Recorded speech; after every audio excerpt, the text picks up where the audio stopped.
بسم اللہ الرحمن الرحیم۔ میں ہوں اے انصاری۔ جمعرات 25 اپریل کے لائیو آنسر سیشن میں ایک صاحب آئے تھے، محترم شہزاد صاحب تشریف لائے تھے۔ انہوں نے اپنے اعتراض کچھ رکھے تھے، اس میں یہ آیت بھی تھی، ان اعتراضات میں یہ آیت رکھی تھی انہوں نے، قل اطیعوا اللہ واطیعوا الرسول فإن تولوا فإنما علیہ ما حمل وعلیکم ما حملتم وإن تطیعوہ تہتدوا وعلی الرسول الا البلاغ المبین۔ یہ ہے 24/54 یہ آیت انہوں نے رکھی تھی۔ اس آیت سے یہ مطلب نکالا کہ آپ کہتے ہیں کہ اللہ کی اطاعت رسول کے ذریعے سے ہوگی اور اس کا ذمہ دار ہے کہ وہ اللہ کی اطاعت کرائے، رسول اس کا ذمہ دار ہے کہ وہ اللہ کی اطاعت کروائے۔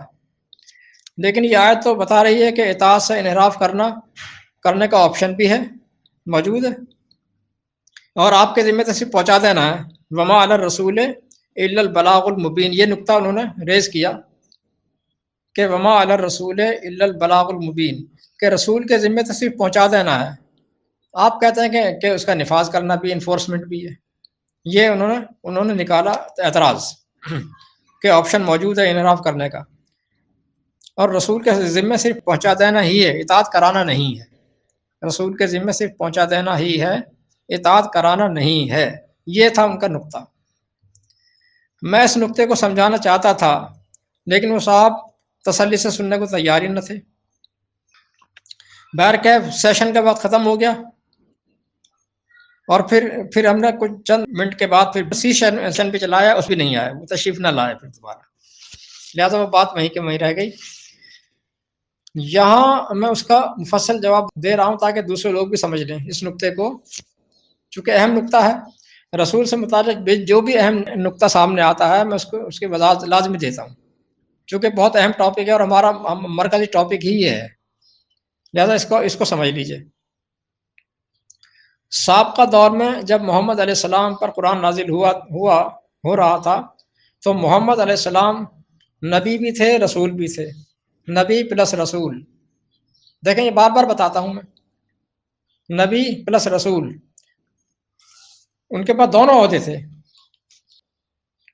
پہلا مرحلہ جو ہے وہ یہ کام کرنے کا ہوتا ہے، قرآن سے ایمانیات کو دعوت دے کر مومنین صالحین کی ایک جماعت تیار کرنا، یہ پہلا مرحلہ ہے۔ یہ پہلا مرحلہ نبی کے ساتھ بھی، محمد علیہ السلام کے ساتھ بھی پہلا مرحلہ یہی تھا کہ وہ قرآن کی بنیاد پر ایمان کی دعوت دے کر لوگوں کو جو ہے موٹیویٹ کر رہے تھے اور ایمان میں داخل کر رہے تھے، مومنین صالحین کی ایک جماعت تیار کرنا۔ پھر ان کو منظم کرنے کے لیے رسول کا عہدہ ایکٹیویٹ کیا جاتا ہے، ان کو منظم کرنے کے لیے حکومت سازی تیسرا مرحلہ ہے، اس کے بعد کا مرحلہ ہے، حکومت سازی اس کے بعد کا مرحلہ ہے۔ ان کو منظم کرنے کے لیے رسول کا عہدہ ایکٹیویٹ ہوا، جیسا کہ میں آج بتاتا ہوں، لقد من اللہ اذ بعث فیہم رسولا من انفسہم یتلو علیہم آیاتہ ویزکیہم، کہ کتنا بڑا احسان کیا اللہ تعالیٰ نے کہ ان مومنین میں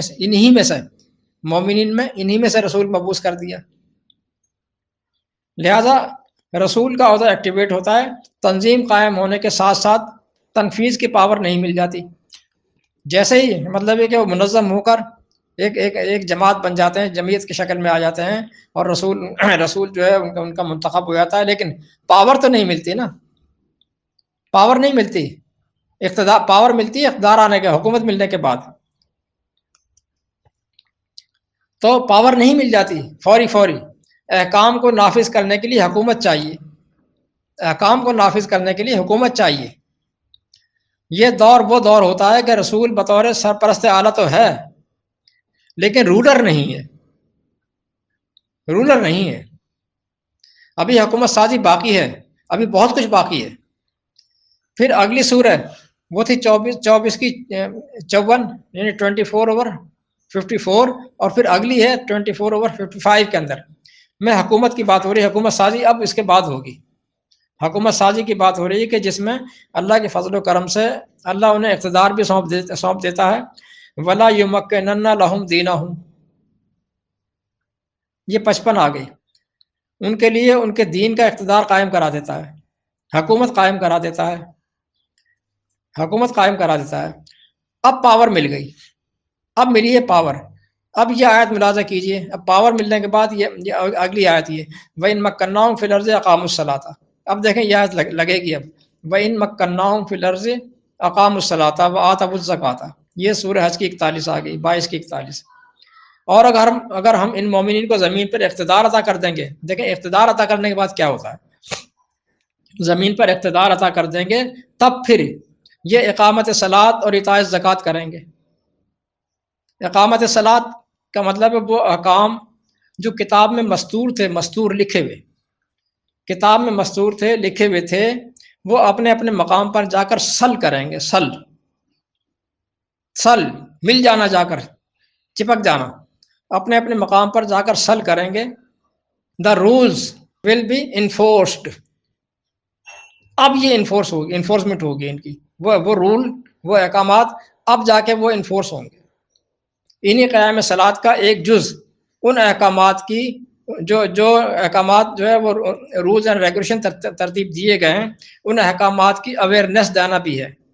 انہی میں سے ایک جز یہ بھی ہے کہ ان کی اویئرنیس دی جائے جو صلاۃ کے سیشن میں پبلک کو دی جاتی ہے، جسے کہتے ہیں نا جا کے نماز پڑھنا، صلاۃ کے سیشن میں پبلک کو دی جاتی ہے۔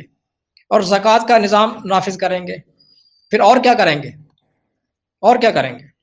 وَأَمَرُوا بِالْمَعْرُوفِ وَنَهَوْا عَنِ الْمُنْكَرِ، اور المعروف سمجھ لیجیے کہ المعروف کیا ہوتے ہیں؟ المعروف وہی ہوتے ہیں جو گورنمنٹ رولز اینڈ ریگولیشن بناتی ہے آئین کے ماتحت رہ کر، آئین کے، دستور کے، کانسٹیٹیوشن کے ماتحت رہ کر اس کی لیجسلیشن کی جاتی ہے اور اس کے رولز اینڈ ریگولیشن بنائے جاتے ہیں، وہ کہلاتے ہیں المعروف، جو حکومت قائم ہونے کے بعد سل کیے جاتے ہیں۔ وہ کیا کریں گے؟ وہ امر بالمعروف ہے، وہ نہو عن المنکر، اور وہ معروف احکام جو کانسٹیٹیوشن کی باؤنڈری میں رہتے ہوئے عملی نفاذ کے لیے بنائے گئے ہیں ان کو نافذ کریں گے۔ اب ان کو نافذ کریں گے، وہ ان کا نفاذ ہوگا بائی آرڈر۔ امر بالمعروف، معروف کاموں کو بائی آرڈر منوائیں گے، ونہو عن المنکر، اور ممنوعات کو بائی آرڈر رکوائیں گے، پورے کروائیں گے۔ یعنی تمام معروفات اور ممنوعات کو بزور طاقت ان کی اطاعت کروائیں گے۔ دیکھیں اب اس مرحلے کو دیکھیے، اطاعت کروائیں گے۔ اب یہاں وہ آپشن ختم ہو گیا، کہ اطاعت کریں یا نہ کریں، وہ آپشن ختم ہو گیا کہ اطاعت کریں۔ وما علی الرسول الا البلاغ، وہ آپشن ختم ہو گیا کہ رسول کے ذمہ صرف پہنچا دینا ہے، وہ ختم۔ اب تو چور کے ہاتھ کٹیں گے، وہ آپشن ختم ہو گیا، اب حکومت مل گئی ہے، اب تو چور کے ہاتھ کٹیں گے، زانی کو کوڑے پڑیں گے، حد قذف لگے گی۔ اگر سود سے باز نہ آئے تو رسول کا کام اب صرف نصیحت کرنا نہیں ہے، نصیحت کر کے چھوڑ دینا نہیں ہے، اب رسول کا کام صرف نصیحت کر کے چھوڑ دینا نہیں ہے۔ فَأَذَنُوا بِحَرْبٍ مِّنَ اللَّهِ وَرَسُولِهِ 2/279۔ تو پھر اللہ رسول کی طرف سے اعلان جنگ ہے تمہارے خلاف۔ دیکھیں وہی رسول جو خالی نصیحت کرتا تھا، اب اس کو کیا پاور، کتنی پاور مل گئی ہے؟ تمہارے خلاف اعلان جنگ ہے، ملٹری ایکشن کیا جائے گا تمہارے خلاف۔ کیوں جناب؟ اب رسول کی کیا حیثیت سامنے آئی؟ بات یہ ہے کہ ایک آیت کو لے کر باقی آیت پر آنا ہی نہیں چاہتے ہیں، اور ایسا رویہ رکھتے ہیں کہ گویا کہ بات سمجھنے نہیں آئے، لڑنے کے لیے آئے۔ لہذا یہ ادوار ہیں، مراحل ہیں، ہر مرحلے کی الگ الگ نوعیت ہوتی ہے۔ ان کی بوکھلاہٹ کسی حد تک بجا بھی ہے، میں سمجھتا ہوں کہ ان کی بوکھلاہٹ کسی حد تک بجا بھی ہے، کیونکہ رسول کا یہ کانسیپٹ بالکل ہی انوکھا ہے ان کے لیے، بالکل ہی انوکھا۔ اس زاویے سے پچھلے 1300 سال سے سوچا ہی نہیں گیا، بڑے سے بڑا مفکر یہ پوائنٹ سامنے لایا ہی نہیں ہے،